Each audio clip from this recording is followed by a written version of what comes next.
You became a teacher to make a difference, and you do every day. But nobody told you about the weight you'd carry home. The kids you can't stop thinking about, that feeling that giving everything still isn't enough, and the quiet question underneath it all: how long can I keep doing this? So you're in the right place. This is Unlock Your Teaching Potential, and I'm your host, Dr. Jen Rafferty, educator, author, mom of two, and founder of Empowered Educator. And here we believe that taking care of yourself is the most generous thing you can do for your students. You are a gift to this world, and it's time to act accordingly. So let's dig in.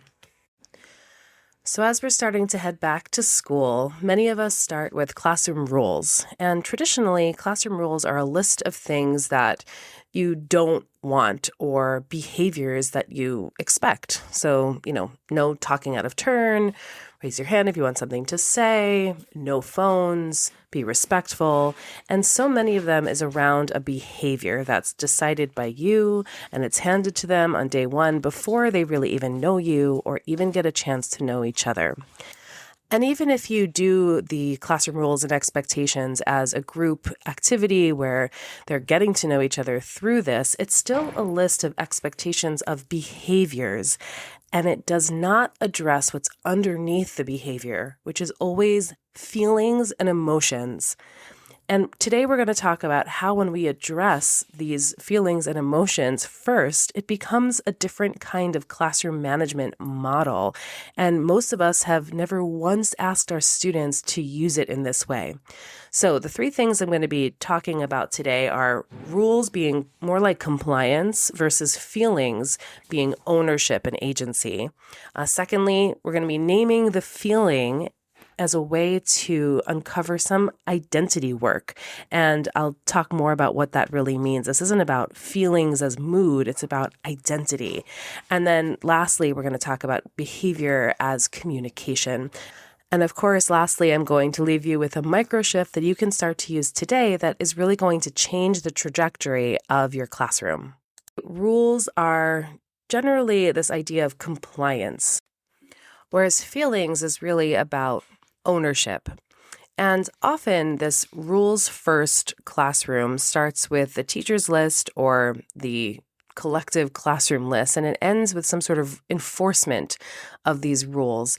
And students aren't actually building any sort of skills. They're avoiding penalties. They're avoiding consequences. And this is compliance. And compliance will always have a ceiling.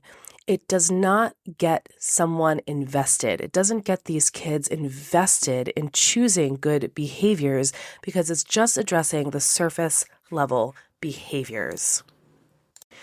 And since feelings and emotions actually inform behaviors, doing this part first is going to make for a much more easily managed classroom.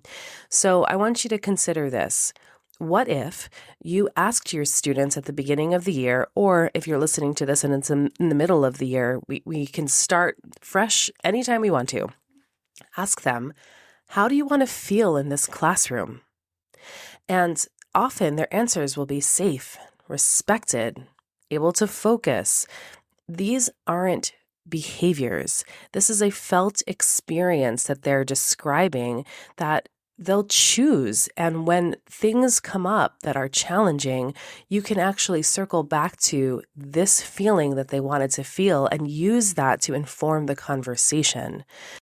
Which brings me to this next point, that the feeling is actually part of how you can have a conversation with a student about their identity of who they want to be, not just the mood of how they're feeling.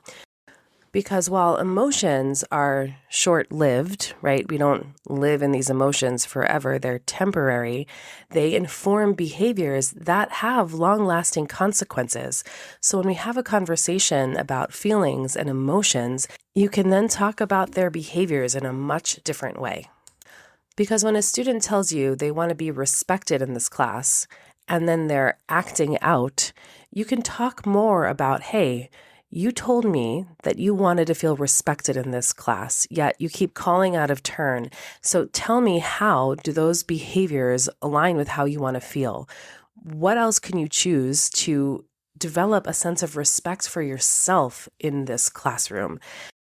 So not only are you now focusing on results, you're focusing on supporting the student, but you're actually shifting the conversation to something of agency.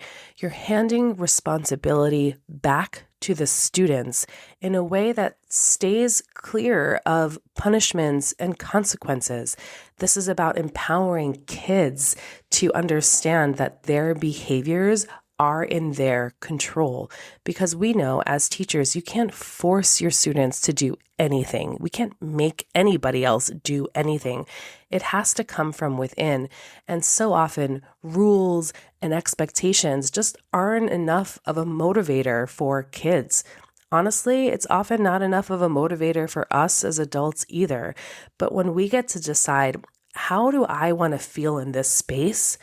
That becomes an empowering agent for us to actually make different choices for us, not because we want to meet some expectation or not break a rule. And now when we're talking about behavior as communication, now you can start to read behavior as a message. We can stop considering it as compliance to the rules and consequence and start understanding as behavior as a way to connect, because ultimately that's what the kids need. This isn't about lowering our standards. This is about understanding what actually needs our attention. It's so easy to get caught up in the behavior because that's what triggers us as the adults in the room. A student acts out, a student's joking around, a student's disrespectful to another student or to you, and we address the behavior and it stops there. And what I'm inviting you to do is, yes, of course, address the behavior and also address what's happening underneath the behavior, because that's where the actual teaching happens. So for your micro shift for this week, instead of maybe going over the rules of class to reset your room, give everyone an index card and ask them to write 3 words for how they want to feel in your room. And then on a second index card, ask them how they are going to show up so that they can be responsible for how they want to feel. What kind of behaviors are they going to show in your classroom to support how they said they wanted to feel in this class? And this gives the agency, this gives the responsibility back to the kids, that you as the adult in the classroom are not responsible for how they are choosing to behave in your class. This actually teaches kids the skills that they need to be successful in all parts of their lives, and particularly in your classroom. This isn't about compliance. I can't say this enough. And so much of what we do in schools teaches compliance. This is about empowerment.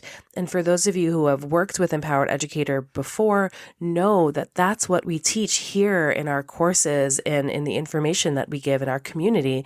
How do you get to choose how you want to feel? And then how do you choose behaviors that support that? Because you are 100% responsible for how you show up all of the time. And this is a really important skill that we get to teach our kids now. And of course, so much of this is in my new book, The Empowered Educator, 10 Lessons to Prevent Burnout, Reclaim Your Joy, and Unlock Your Teaching Potential, which is available everywhere books are sold. But of course, you can go to empowerededucator.com/book to get yours. And there's some other cool information there as well. And if this episode shifted how you're thinking about your school year, leave a review and subscribe so more educators can find their way here. And please remember, you are a gift to this world, so act accordingly.